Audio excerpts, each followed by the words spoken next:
eu quero que você preste atenção nas imagens a seguir do filme Um Dia de Fúria.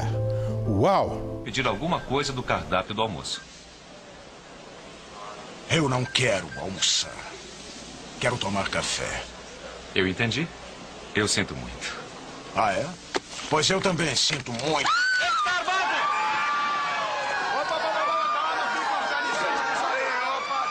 Calma aí. Fiquem todos sentados. Senta aí. Ô, Titi. Vai aonde? Aqui. Não. Fica sentadinho ali, acaba de almoçar, vai. Todos podem relaxar e ficarem calmos. Vai. Come o seu almoço, por favor. Pode almoçar, precisam das suas vitaminas A, B e C. Desculpem, foi um acidente. É que esse gatilho aqui é muito sensível. Pronto, calma. Esse gatilho é muito sensível.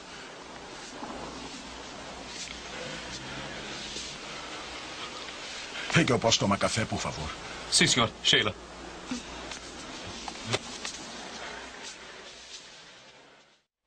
Uau! Poxa vida! Ó, todos nós temos dias bons e dias ruins. Mas o que será que leva uma pessoa a cometer um crime, por exemplo, depois de surtar por algum motivo? Hoje é o Dia Mundial da Saúde Mental. Nem eu sabia disso. E uma pesquisa feita pela FAPESP revelou que São Paulo tem o maior índice de doenças mentais do mundo. Então nós vamos falar sobre o tema com a ajuda desse gabaritado profissional que foi o médico-chefe do Manicômio Judiciário de São Paulo e é perito habilitado nos Tribunais Judiciários de São Paulo desde 1975. Uma referência. Boa noite, Guido Palomba. Guido, meu amigo, muito obrigado por ter vindo. É sempre tão bom te rever. Você tá bom? Que bom te ver. Grande parceiro, obrigado eu. Pelos seus Você tá lindo, imagine, olha. Tá lindo. Imagine. Obrigado por ter vindo, querido. Bom, hoje, na verdade, nós vamos falar sobre o Dia Mundial da Saúde Mental. Eu nem sabia que existia esse dia. Você deve saber, porque é por dever de ofício, né? Mas eu não sabia. Então vamos falar dos distúrbios mais comuns hoje em dia? Vamos. Quais são? Rony, quando você toca nesse assunto de distúrbios mentais, eu acho que a gente precisava limitar a distúrbios mentais verdadeiros. Porque um pouquinho de estresse, um pouquinho de nervosismo ou de depressão, isso é absolutamente comum nos dias de hoje. E eu acho que os distúrbios mentais de hoje em dia são os mesmos que sempre existiram.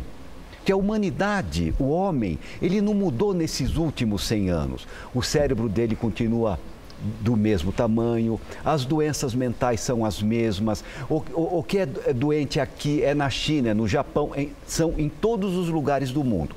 Agora, um pouco de nervosismo, estresse, isso faz parte do dia a dia. Bom, eu mesmo, né? Quer dizer, as pessoas, isso é uma coisa que me incomoda muito e eu tenho que dizer isso para um psiquiatra. As pessoas acham que o psiquiatra só cuida de louco. Louco é quem pensa que o psiquiatra só cuida de louco. Porque essas doenças modernas hoje, Guido, eu, por exemplo, tive, né, o transtorno da ansiedade. Sim. Ah, uma coisa tão comum, todo mundo... Não, se eu tivesse com aquilo até hoje, não tivesse procurado um médico, eu estava subindo pela parede, achando que eu ia morrer. Que não é necessariamente isso que as pessoas pensam. Acham que se você vai procurar o psiquiatra é porque você está maluco, que psiquiatra só cuida de maluco. Isso é o fim da picada. Não, claro. A doença mental, eu prefiro chamar de transtorno mental, é um transtorno, como qualquer outra doença. Então, tem pessoas que têm problemas físicos, problemas hepáticos, problemas renais, pulmonares e também tem os problemas mentais. E quando a pessoa tem um problema físico, o que ela precisa? Procurar um médico daquela especialidade. E quando ela tem um problema mental, um outro tanto, procurar pessoas que fazem psiquiatria para tentar resolver. Lógico. Bom, a gente viu agora há pouco aí uma cena daquele filme Um Dia de Fúria. E eu pergunto, uma pessoa normal seria capaz de fazer isso, ou mesmo cometer um crime numa hora de um ataque de fúria, não? Bom, o crime, todo crime, ele é uma fotografia exata e em cores do comportamento do indivíduo. E é algo que ele já fez. Por exemplo, você tem crimes, multiplicidade de golpes, ausência de motivos plausíveis, ferocidade na execução, cometeu o crime sozinho, não premeditou, não escondeu o corpo. É um tipo. Agora, você tem um só tiro, agiu em concurso, escondeu o corpo, premeditou, um outro tipo. Então, se nós soubermos ver esta, entre aspas, fotografia, nós vamos saber como é que foi o comportamento dele e provavelmente nós vamos ter dados mentais, porque quem manda no comportamento é o psiquismo.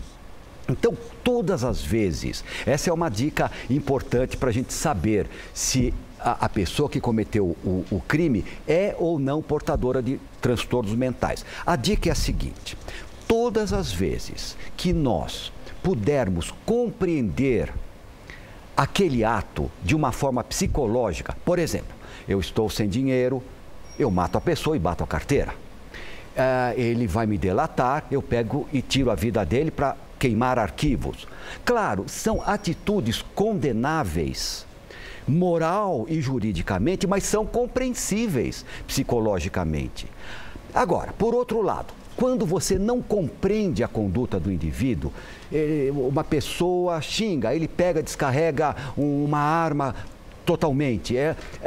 Enfim, ou aquele caso de um indivíduo que pega, compra uma metralhadora, descarrega em pessoas que nunca viu. Então, esses crimes, esse tipo de comportamento, ele é incompreensível psicologicamente, Rony. Você só consegue compreender se você der uma pitada grande ou pequena de doença mental, de anormalidade mental. Então, no dia de fúria, se não for compreensível psicologicamente esse ato que ele praticou, então nós vamos estar com alguém que certamente entrou nesse campo das doenças mentais. Bom, vamos dizer, essas oscilações de humor, que é uma coisa tão...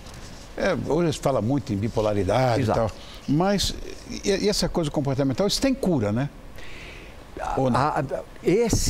Essas oscilações de humor, esta dita bipolaridade, que na verdade é algo normal. Eu acho que nós devemos nos dar o direito, muitas vezes, de termos as nossas agressividades, desde que não seja desmedida e incompreensível. Sim. Mas termos as nossas agressividades, as nossas depressões. Agora, claro que agressividade reiterada, uma depressão reiterada, então aí já é um sinônimo de que algo não vai bem. Então, talvez aí deve ser procurado um especialista. Agora, o normal, um pouco de agressividade, um pouco de depressão, isso faz parte do dia a dia das pessoas, principalmente nas que vivem em grandes centros, porque o grande centro, ele é estressante, Rony. Na verdade, eu quero pegar esse teu gancho, Guilherme, e saber quais são essas situações cotidianas, tá? Da megalópolis, como é o nosso caso, comuns, que são comuns, para tirar, de fato, a pessoa do sério. Olha, as megalópolis, elas têm o poder de causar estresse. Então, é quase tudo estressante numa megalópole. É o barulho, é a poluição, a poluição olfativa, né, com os automóveis, etc. O trânsito sempre caótico, você marca com uma pessoa de estar na casa dela a 1h da tarde e você precisa sair com uma antecedência extraordinária. Ou seja, você tem sempre a sensação de que você está atrasado e correndo atrás. Quando você vai ver, terminou a semana, terminou o mês e já estamos agora dando um Feliz Natal praticamente. Meu Deus, é verdade. Então, isso é muito estressante. Então, a megalópole, ela tem esse predicado de estressar. Agora, fundamental, é preciso lutar contra isso ou tomar determinadas atitudes para que isso não aconteça. Eu vejo, por exemplo, essa coisa da briga de trânsito. que é uma coisa muito comum. Ainda mais aqui em São Paulo, que parece o Sudeste Asiático, que é carro e moto para tudo quanto é lado. Parece que a gente está, sei lá, no Vietnã. É aquela maluquice e tal. E brigas, eu vi brigas pavorosas de trânsito. Como é que a gente pode se controlar numa hora dessa? Porque, de fato, eu amo São Paulo, menos o trânsito de São Paulo. Não, é horrível. O trânsito é extremamente 2 horas para fazer 8 quilômetros. Eu faço todo dia. Pois é. E volto em 8 minutos. Mas isso é altamente estressante, porque você perde muito da sua vida com isso dentro de automóvel e não é nada prazeroso, claro, né? Não é algo agradável. Então, isto existe. Agora, nessas brigas de trânsito, um xinga o outro, esses eu vou chamar de delitos por impulso. Você nem conhece a pessoa nem te conhece, quando vai ver, acaba acontecendo o pior. Então, eu acho que na França existe uma placa de trânsito que se a gente tiver essa placa na nossa cabeça o tempo todo, talvez aconteça menos esses delitos de trânsito. Vous n'avez pas la préférence. Você não tem a preferência. Legal isso aí. Então, eu acho que quando você não tem, mesmo que você tenha, mas até uma certa, enfim, para não ter briga e não ter mais estresse. Porque mesmo que você tenha preferência, você vai, o outro vai, isso é estressante. E quem que acaba pagando, quem que acaba culpado ou sofrendo muito? É aquele que tinha preferência e não deu a preferência para o outro. Então, vous n'avez pas la préférence. Mas olha, eu acho que isso é também um problema cultural.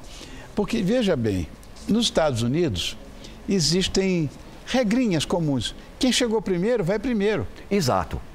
Claro. Não tem briga, nunca tem briga lá. Claro, lógico, claro. Então ninguém quer passar na frente do outro. Exatamente. Tudo acontece direito. Em Nápoles, por exemplo, mas ninguém bate, ninguém briga. Né? Mas por quê? Aquele que chegou primeiro vai e o outro respeita. Né? Eu acho que... Mas eu penso que isso é um exercício que deveria ser feito por todos. Não adianta um só fazer. Não é? A gente está falando aqui do trânsito de São Paulo, você falou trânsito de Nápoles. Socorro. Socorro. Agora, surto e excesso. Existe uma diferença entre essas duas atitudes comportamentais? Existe. O excesso é o excesso. O surto, ele rompe com o normal. O surto atravessa a barreira do normal. O excesso, não. É apenas um excesso. Todas as vezes que você rompe essa barreira da normalidade, você provavelmente está num surto qualquer. Uma pergunta que eu acho que é pertinente. Como é que a gente pode lidar com essas pessoas que não ultrapassam os limites a ponto de cometerem crimes, mas, na verdade, são agressivas e colocam medo em quem está à volta? Como é que vai lidar com essa gente? É muito difícil. São pessoas que têm uma predisposição para a agressividade, ainda que não sejam agressivas, mas elas colocam o medo. Mas, às vezes, esse medo pode ser na forma de falar, na entonação da voz, na maneira de fazer os pequenos gestos. É muito difícil, Rony. Eu acho que, nesses casos, cada um deve ser tratado conforme a sua peculiaridade. Eu penso que não dá para generalizar. Numa vida, como acabamos de comentar, corrida, hoje as coisas são muito céleres, todo mundo tem pressa, todo mundo quer correr, enfim, fundamentalmente nessas grandes cidades, como é que a gente deve se controlar? Agora eu estou pedindo a opinião do profissional de psiquiatria. Como é que a gente deve se controlar diante de tanto estresse, Guido? Rony, é muito difícil, mas eu penso que de uma forma natural, ajudar. O que é uma forma natural? Alimentação em ordem, sem excessos, todos eles. E uma coisa que ajuda muito, Rony, para desestressar, são os exercícios físicos. Então, uma caminhada, um passeio, mas isso é fundamental. Não é aquele, não, eu vou à padaria todo dia, eu já ando. Não é isso. É fazer alguma coisa com constância. Não precisa ser muito e nem todo dia, mas miseravelmente 3 vezes por semana. Então, ter uma vida mais metódica. Você fala, mas eu não posso ter excesso? Sim, você se dê o direito de ter os excessos, mas não todas as horas, não todos os dias. Então, uma vida com hábitos dietéticos, saudáveis, e o resto não tem jeito, vai ter que aguentar, porque o trânsito de São Paulo é imutável. Eu acho que ele só tende a piorar e isso é complicado mesmo. Eu aprendi uma coisa que minha mulher tinha passado para mim e disse: Rony, quando você tiver que alguém fechar, um motoqueiro barbarizar, pede desculpa, mesmo que você esteja com... Você desarma. Não, não foi nada, tudo bem, tá tudo certo. Excelente. E quem ganha, sabe quem é? É você. Que não se estressa. Mas é difícil. Rapaz, mas é difícil. É difícil também. Não é fácil. Você quer comer o fígado do cara. Ai, ai, ai.